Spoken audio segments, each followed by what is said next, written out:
Ladies and gentlemen, boys and girls, thanks for tuning in to another episode of Crypto Hot Seat, the only interview show that matters in crypto. Today we've got Mr. Alex Melikhov. He's the co-founder of Equilibrium, which is a very interesting DeFi product doing lots of interesting things. He's also associated with the sister parachain project, Genshiro. Alex, thank you for joining us on the show. Hi, Dylan. Hi, everyone who's watching us right now, and thanks very much for having me here. So, lots to talk about, but predominantly, I think a lot of people who. How do you talk about Equilibrium and Genshiro for people who are into crypto but haven't yet heard of Equilibrium and Genshiro? I think we should be clear that your project has quite a bit of attention. You're doing niche financial technology, but Equilibrium has more than 42,000 Twitter followers. Genshiro is almost 53,000 Twitter followers. You've got a Telegram group of 11,000 community members at Equilibrium. How do you find so many nerds? I guess is the question. So what are these products all about, and how do you build a community around something like that? Yeah, firstly, to kick off, let me give you a little bit more color on what exactly Equilibrium and Genshiro are. Firstly, you can think of that as super apps for DeFi, which actually embraces all sustainable DeFi use cases in a single interface. And this is something designed to simplify the overall user experience and to solve the fragmentation of liquidity, which is a very common issue for the current DeFi space. So in a nutshell, Equilibrium is combining the money markets with spot markets, which allows for trading with the leverage up to 20x.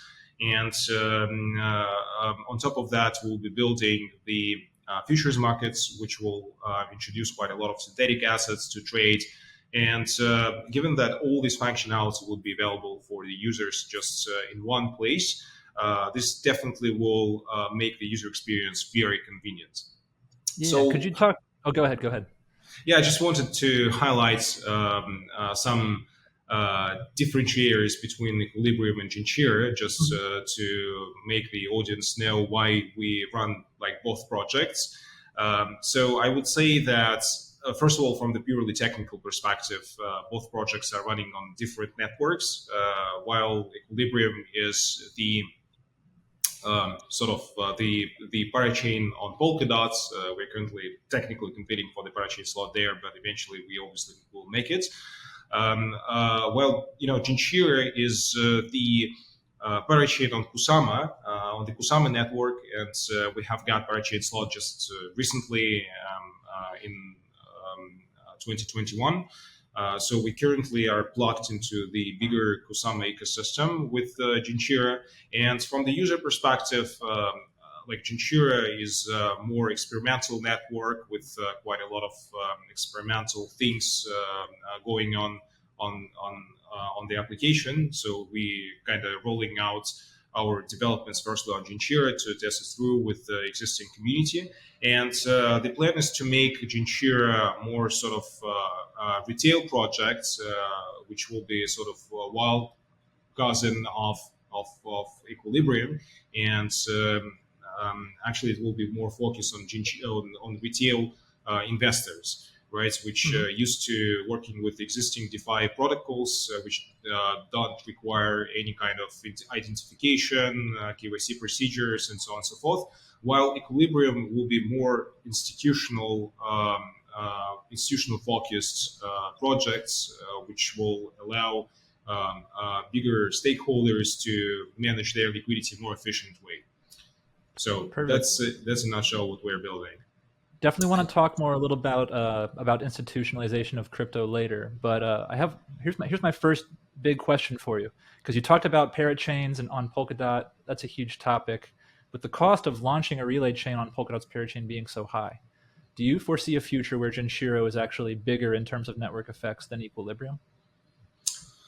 So again, I highlighted the biggest differentiators between Equilibrium and Genshiro, right? And our goal is to build actually the link between Equilibrium and Genshiro, so that retail users will eventually have the access to the institutional liquidity, while institutions will feel comfortable with working with particular DeFi project, right? Because the main challenge for them to get plugged into bigger DeFi space is that like most of the users there are actually anonymous, right? And so this anonymity of users represents sort of congestions for them to enter the space right away and to start earning yields on their funds and starting doing things with DeFi products and DeFi functionality.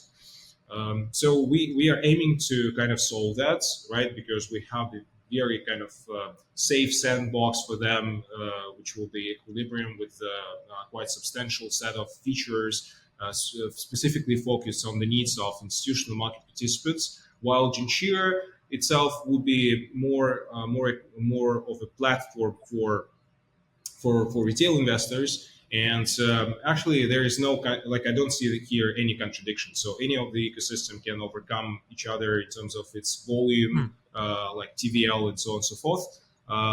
But eventually, they will be complementing each other more.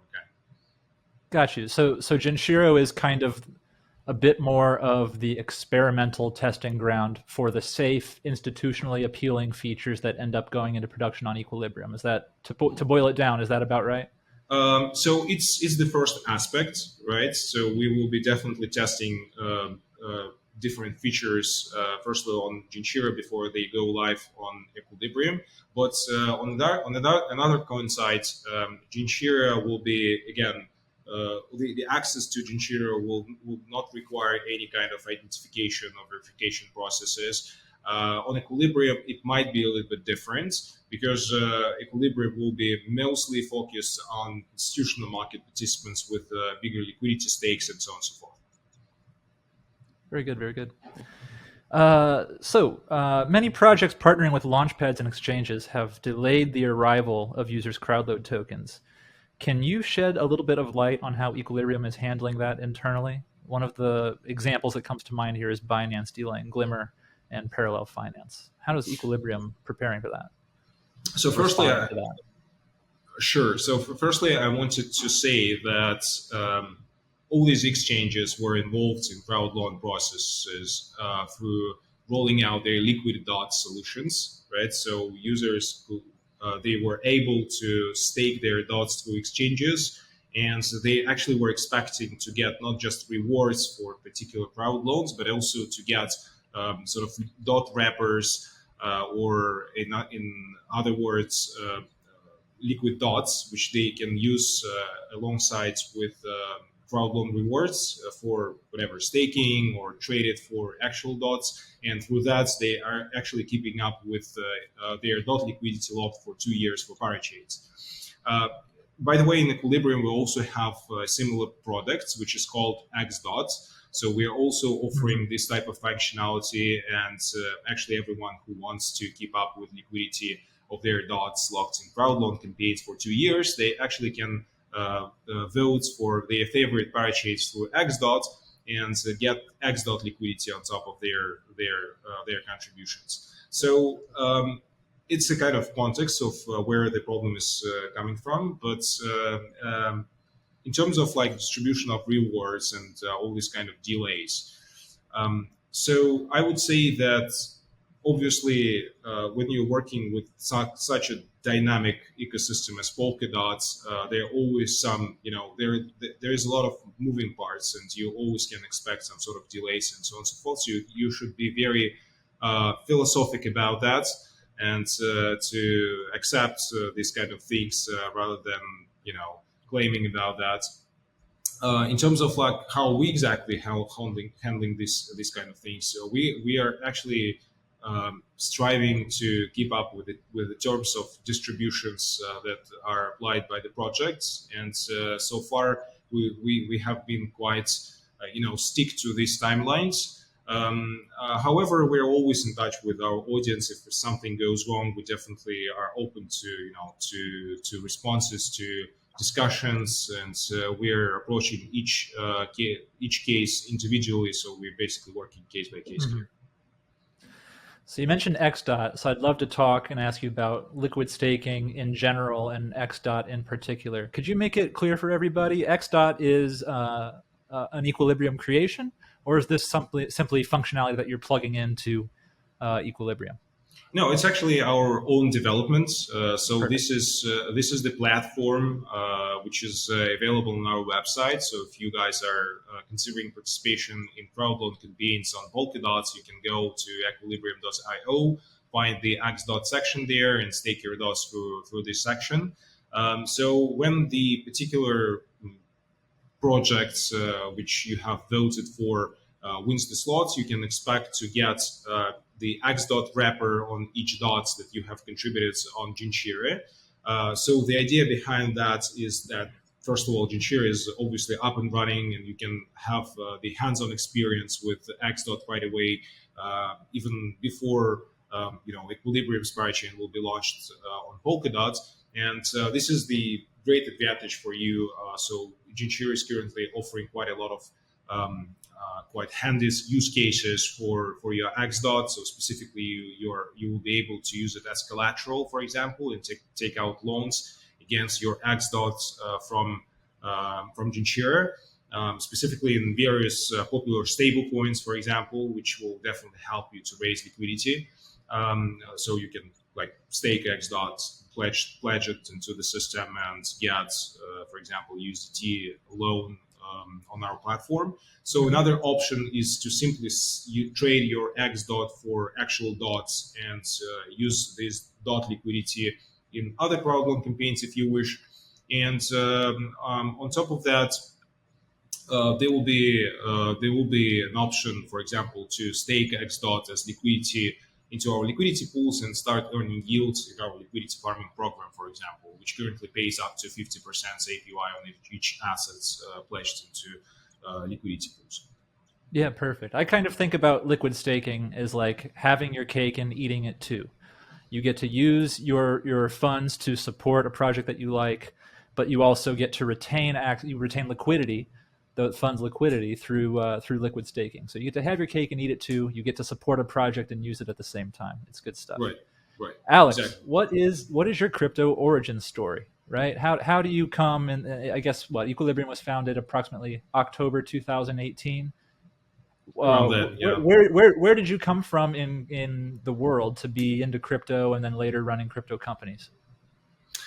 So look, I'm first of all, I'm engineer in applied mathematics by training.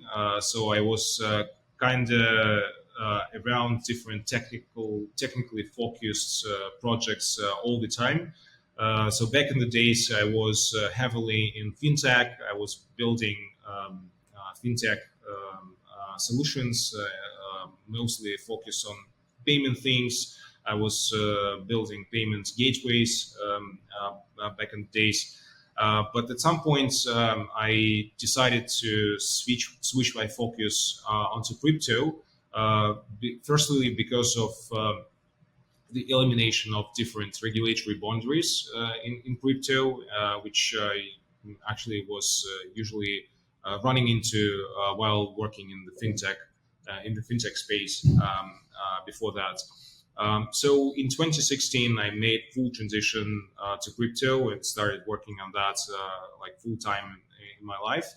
In 2017, basically, I decided to get focused specifically on decentralized applications because the topic of Ethereum was quite there, and actually it's attracted my attention, and I decided to put together the team of engineers who will be developing applications focused on finance specifically.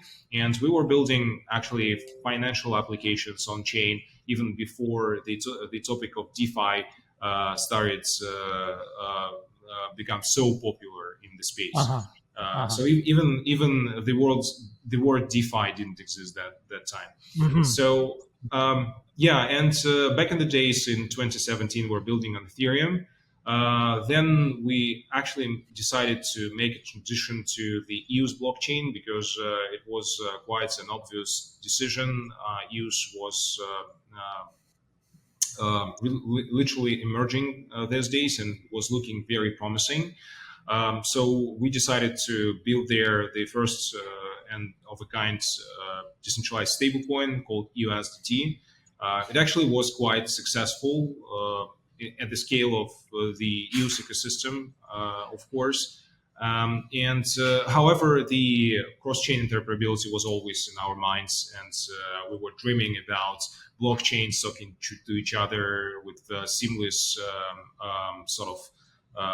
seamless interaction between blockchains and so on and so forth.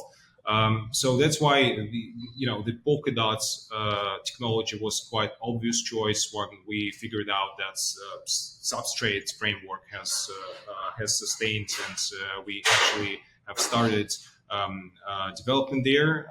It was February 2020, and actually for now we are building the full-scale cross-chain solution on Polkadot, which will first of all be designed to end the liquidity fragmentation and deliver the seamless user experience in terms of functionality that we're rolling out there.